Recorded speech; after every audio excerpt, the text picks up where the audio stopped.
आखिरकार एक कॉन्टेस्ट देखने को मिला है। पोर्ट ऑफ स्पेन टेस्ट के पहले दिन दो सेशन में तो वेस्टइंडीज एक भी विकेट नहीं ले पाए, और वो देख के आपको लगा होगा कि मामला सेम रह रहा है। लेकिन बीच के सेशन में उन्होंने चटकाए 4 विकेट, भारत पे लगाया कुछ दबाव पहली बार इस सीरीज में। और दिन के अंत पर नतीजा है कि भारत का स्कोर है 288 फॉर 4, जिसके चीफ आर्किटेक्ट रहे हैं विराट कोहली, जो है 87 नॉट आउट पर। दीप दासगुप्ता के साथ जानते हैं क्या देखा रेखा रहा पहले दिन का। दीप, ये देख के अच्छा तो लगा कि पहली बार इस सीरीज में एक टक्कर थी। जी बिल्कुल। और मेरे ख्याल से वो जो पोस्ट लंच सेशन था, वो पहला सेशन जो मेरे ख्याल से वेस्ट इंडीज के नाम रहा है इस पूरे सीरीज में। और देख के अच्छा लगा कि थोड़ी बहुत फाइट होगी अब और वापसी होगी, लेकिन दोबारा जो आखिरी सत्र था वो दोबारा विकेटलेस किया, जिसके चलते अब दोबारा एक डोमिनेटिंग पोजीशन में है। जी हाँ, और हालांकि शुरुआत एक स्ट्रॉन्ग दी थी फिर से ओपनर्स ने, रोहित शर्मा और यशस्वी जायसवाल दोनों के हाफ सेंचुरीज।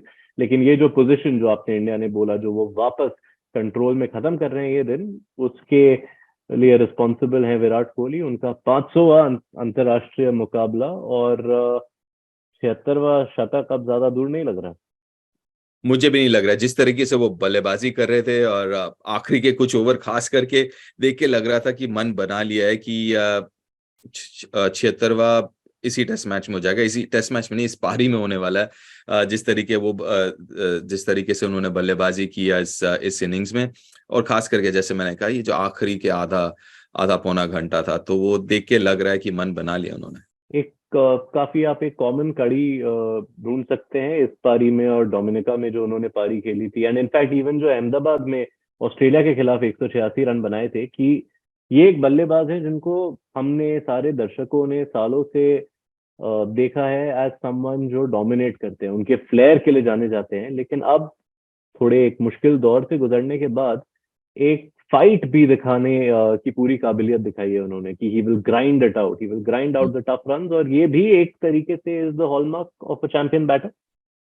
बिल्कुल सही कहा आपने। और जो 500 अंतरराष्ट्रीय मैचेस का जो एक्सपीरियंस है, वो दिखा इन इन इनिंग्स में। जैसे आपने कहा कि ये जो पिचेस थे, ये नहीं कहूंगा डोमिनिका छोड़ दीजिए, लेकिन जो दूसरे भी, अहमदाबाद की आपने बात की, वहां पे वैसी गति नहीं थी। तो जैसे हमने पिछले मैच में भी हम बात कर रहे थे कि शॉट लगाना, बड़े शॉट लगाना, जो वो फ्लेयर वाले शॉट है, वो लगाना मुश्किल हो जाते हैं ऐसे पिचेस पे।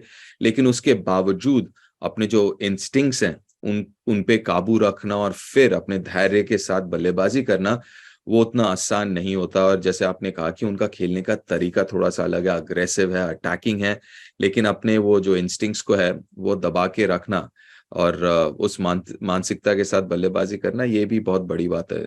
उसके पहले अच्छी बल्लेबाजी हमने देखी थी रोहित शर्मा और यशस्वी जायसवाल द्वारा, उन पर कोई सवाल नहीं पूछूंगा क्योंकि काफी बात हो गई उनकी पहले टेस्ट में भी। लेकिन दर्शकों के लिए एक स्टैट जरूर है कि भारत के लिए टेस्ट क्रिकेट में 24 साल के बाद ऐसा हुआ है कि सलामी जोड़ी ने back to back century stand जड़े हैं टेस्ट क्रिकेट में।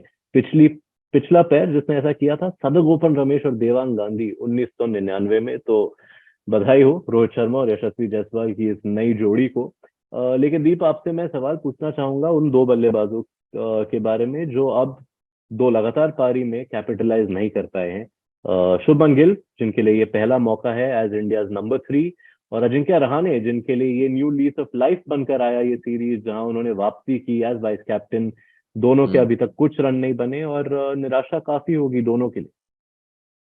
चलिए एक एक करके बात करते हैं। पहले शुभमन गिल की बात करें तो देखिए, 3 नंबर पे एक ऐसा खिलाड़ी जो सारी जिंदगी ओपन किया है, उसके लिए पीछे आना और आके बल्लेबाजी करना थोड़ा सा मुश्किल हो जाता है। और ऊपर से अगर हम ये दोनों टेस्ट मैचेस की तरफ रुख करें, तो जहाँ पे शुरुआत में काफी देर तक ओपनर्स खेले, तो उनको उनको काफी देर रुकना पड़ा। वो एक बहुत बड़ा हिस्सा होता है मिडिल ऑर्डर बैटर का, कि किस तरीके से आप अपने आप को, अपने इमोशंस को, अपने थॉट्स को कंट्रोल करते हैं जब आप बाहर बैठे होते हैं, वेट कर रहे होते हैं पैड वैड पहन के अगले बल्लेबाज के हिसाब से। तो वो मेरे ख्याल से वो सीखने की जरूरत है। काफी लोग बात करेंगे उनके टेक्निक के बारे में, मुझे नहीं लगता कुछ खास अलग टेक्निक है जो हम देख रहे हैं इस सीरीज में या इसके पहले सीरीज में। इसी टेक्निक के साथ शुरुआत, अपने करियर के शुरुआत में खूब रन बनाए उन्होंने। तो मुझे नहीं लगता कि ज्यादा कुछ फर्क है टेक्निकली, लेकिन कहीं ना कहीं ये जो मिडिल ऑर्डर, ओपन से मिडिल ऑर्डर पे आना, उसका एक उसका जो वो हिस्सा है, जो वेट करने वाला हिस्सा है, मेरे ख्याल से वो जो है उनको ढूंढ निकालना होगा एक तरीका कि किस तरीके से अपने आप को, अपने दिमाग को शांत रख पाए, तैयार हो एक तरफ, लेकिन वो एक्टिव पैसिव जिसे कहते हैं, तो वो थोड़ा सा किस तरीके से करेंगे। क्योंकि अगर आप मिडिल ऑर्डर बल्लेबाज हैं और आप डोमेस्टिक क्रिकेट में मिडिल ऑर्डर पे खेलते हैं, तो बाय द टाइम आप पहुंचते हैं इंटरनेशनल क्रिकेट में, आपका एक फंडा तैयार रहता है, एक आपका प्रोसेस तैयार रहता है। लेकिन आप अचानक से ओपनर से मिडिल ऑर्डर इस लेवल पे आके जब आप करते हैं, चेंज करते हैं, तब वो आदत नहीं होती। और वो मेरे ख्याल से एक चीज है जो शुभमन, अगर मिडिल ऑर्डर पे खेलना है, जो मुझे लगता है उनको ज्यादा सूट करता है टेस्ट क्रिकेट में, तो वो एक चीज के ऊपर काम करनी पड़ेगी उनको। दूसरी तरफ अब आपने अजिंक्य की बात कही, तो देखिए ये एक जो मसला है वो रहा है उनके साथ कि एक टेस्ट मैच में बहुत अच्छी बल्लेबाजी करते हैं, रन बनाते हैं, और फिर 3-4 टेस्ट मैच गायब हो जाते हैं। 3-4 टेस्ट मैच में फिर रन नहीं बनते, फिर एक टेस्ट मैच आता है। तो मेरे ख्याल से वो वक्त तो खैर काफी दिन पहले ही आ गया था, लेकिन अब दोबारा वो वक्त आ गया जहां पे ये पता लगाना जरूरी है, सोचना जरूरी है कि सिलेक्टर जो है और टीम मैनेजमेंट चाहती क्या है, एक्सपेक्टेशंस क्या है अजिंक्य से। क्योंकि जब अजिंक्य जैसे बल्लेबाज, जो काबिलियत है, जो एक्सपीरियंस है, उनसे जो सक्सेस रेट है वो आप ज्यादा चाहते हैं। 5 में 1 test match I don't think is good enough. अगर 5 टेस्ट में 1 टेस्ट मैच में अगर रन आ रहे हैं, और वो भी 70-80, ऐसा नहीं वो 5 में 1 टेस्ट मैच में 180 हो रहा है, उसमें अगर 70-80 आ रहा है, तो क्या वो वक्त आ गया जब आप कहें कि चलिए किसी और को देखें और उनको किसी और को मौका दे। क्योंकि मेरे हिसाब से अजिंक्य से मेरी उम्मीदें बहुत ज्यादा हैं, मैं उनसे अपेक्षाएं ज्यादा करता हूँ। ये जो पिछले 3-4 साल से चल रहा है कि 1 टेस्ट मैच, 1 इनिंग्स और उसके बाद 4-5 इनिंग्स गायब, आई थिंक इससे ज्यादा उम्मीद मैं करता हूँ। लेकिन और एक चीज जो है, WTC फाइनल्स में वापसी की और इस सीरीज में वो वाइस कप्तान है। तो एक तो वो भी समझ में नहीं आ रहा कि प्लान क्या है आगे चल के, अजिंक्य के लिए क्या प्लान है, टीम का क्या प्लान है। क्योंकि ऐसी बात नहीं है कि आपके पास विकल्प नहीं थे, आपके पास वहां पे रविचंद्रन अश्विन है, अगर कुछ नहीं तो उनको आप वाइस कप्तान आराम से बना सकते हैं आप। तो ऐसा नहीं है कि कि विकल्प नहीं थे। तो इल बी इंटरेस्टिंग। लेकिन साफ सी बात है, मेरे हिसाब से अगर अजिंक्य हैं, उनसे मेरी अपेक्षाएं काफी ज्यादा हैं जो फिलहाल हम देख रहे हैं उससे। अगर वेस्ट इंडीज की बॉलिंग की तरफ नजर डालें, उनका अब तक सीरीज का सबसे बेहतर दिन। हम्म।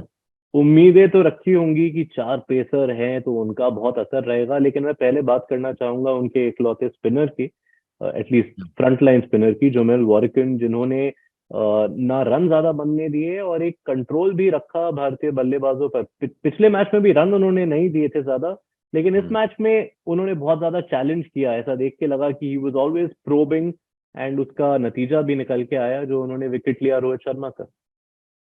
जी देखिए, वो काफी हद तक जैसे हम रविंद्र जडेजा को देखते हैं, अक्षर पटेल को देखते हैं, उस तरीके के गेंदबाज है कि थोड़ा तेज हवा में है, विकेट टू विकेट डालते हैं, और थोड़ी सी जब मदद मिले पिच से, थोड़ा सा टर्न भी ज्यादा अगर होने लगती है पिच पे, तो और ज्यादा मुश्किलें होने लगती है बल्लेबाज के लिए। और खासियत वही है कि एक जगह पे डालते रहते हैं। पिछले मैच में भी हम बात कर रहे थे कि किस नियंत्रण के साथ, अनुशासन के साथ उन्होंने गेंदबाजी की थी पिछले टेस्ट मैच में। लेकिन पिछले टेस्ट मैच में पिच जो है वो इतनी धीमी थी कि अगर हवा में बीट भी हो जाता है बल्लेबाज, तो पिच से पढ़ लेता है, वो वक्त मिल जाता है एडजस्ट करने का, क्योंकि इतनी धीमी थी पिच।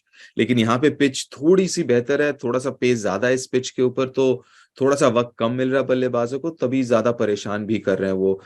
लेकिन बहुत ही बढ़िया दोबारा उन्होंने किया है गेंदबाजी नियंत्रण के साथ, और दोबारा बहुत ज्यादा अनुशासन भी दिखाया है। अब अगर हम फास्ट बॉलर्स पर नजर डालें, वो दोपहर का एक पैसेज तो था जहां वो फुल फ्लो में थे, लेकिन उस आफ्टरनून बर्स्ट को अगर हम हटा दें दीप, तो क्या आप कहेंगे कि खास तौर से कीमर रोच, शैनन गेब्रियल और अल्जारी जोसेफ गिल्टी रहे हैं यहाँ पे? क्योंकि अगर आप स्कोर कार्ड पे देखें, तीनों बॉलर गए हैं एट मोर देन 4 पर ओवर। इनफैक्ट रोच और जोसेफ तो ऑलमोस्ट 5 पर ओवर। तो जी कहीं ना कहीं जो अगर प्रेशर बन भी रहा है, आप उसको रिलीज कर दे रहे हैं, क्योंकि there are too many boundary ball. बिल्कुल। और देखिए दो चीजें, एक तो मुझे शैनन गैब्रियल मुझे लगे कि थोड़े से रस्टी थे, पिछला टेस्ट मैच भी नहीं खेला, मुझे पता नहीं कितना क्रिकेट खेला है इस सीरीज के पहले। दूसरी बात जो मुझे देख के ऐसा लगा कि टॉस जीत के पहले गेंदबाजी की, तो जब आप पहली गेंदबाजी करते हैं तो फिर थोड़ा सा ज्यादा दबाव होता है गेंदबाजों पे, तो गेंदबाज कोशिश भी थोड़ा ज्यादा करते हैं। और मुझे लगा वही रहा मसला इस पहले खासकर पहले सत्र में, जहाँ पे मुझे लगा कि वेस्ट इंडीज के तेज गेंदबाज थोड़ा ज्यादा ट्राई कर रहे हैं, जिसके चलते वो नियंत्रण जो हमने सेकंड सेशन में देखा, वो हमें पहले सेशन में नहीं देखने को मिला था, तो जिसके चलते काफी रन भी दिए। लेकिन मौके भी बनाए, ऐसी बात नहीं कि मौके नहीं बनाए, कैच छूटे, गली पे हो, स्लिप पे हो, कैच छूटे गए, छूटे उनकी गेंदबाजी पे। तो लेकिन कहीं ना कहीं मुझे लगा कि कोशिश थोड़ी सी ज्यादा की कि नई गेंद के साथ विकेट निकालने ज्यादा। चलिए, तो फिर 288 पे 4 दिन के समाप्ति पर दूसरे दिन के लिए एक मेजर प्रिडिक्शन तो आपने ऑलरेडी दे दी है कि विराट कोहली का 76वां शतक आ रहा है। लेकिन आप अगर इंडिया के स्कोर के तरफ देखें, तो आपको क्या लगता है कहाँ तक जाएगी ये पारी? देखिए मुझे ऐसा लगता है कि लंच तक तो जैसे बल्लेबाजी करते हुए आए हैं अभी तक वैसे ही करेंगे, और लंच के बाद शायद 1 घंटा और 1 डेढ़ घंटा या पूरा सेशन ही खेल ले, क्योंकि कहीं ना कहीं दिमाग में ये भी होगा कि आगे फोरकास्ट जो है वीकेंड का, वहां पे बारिश भी है, और हमने देखा है कि ट्रिनिडाद और टोबैगो में ऐसा होता रहता है, क्योंकि आइलैंड है तो अचानक से बारिश आ जाती है कभी कभार, तो वो रिस्क शायद नहीं लेना चाहेगी भारत। तो मेरे ख्याल से अगर आप टी तक भी बल्लेबाजी करें, मतलब 2 सत्र 2 सेशन, मतलब 200 रन तो होने चाहिए, और मेरे ख्याल से वो काफी होगा। तो कहीं ना कहीं वो टी के आसपास डिक्लेरेशन या तब तक तो बल्लेबाजी करनी चाहिए भारत को। चलिए, शुक्रिया दीप, आपके थॉट्स और आपके टाइम के लिए। आपके कंपनी का हम इंतजार करेंगे डे 2 के खेल के बाद। होपफुली ज्यादा रेन ब्रेक्स ना हो और हम टाइम पर अपनी रात समाप्त कर सके। Thank you for your time.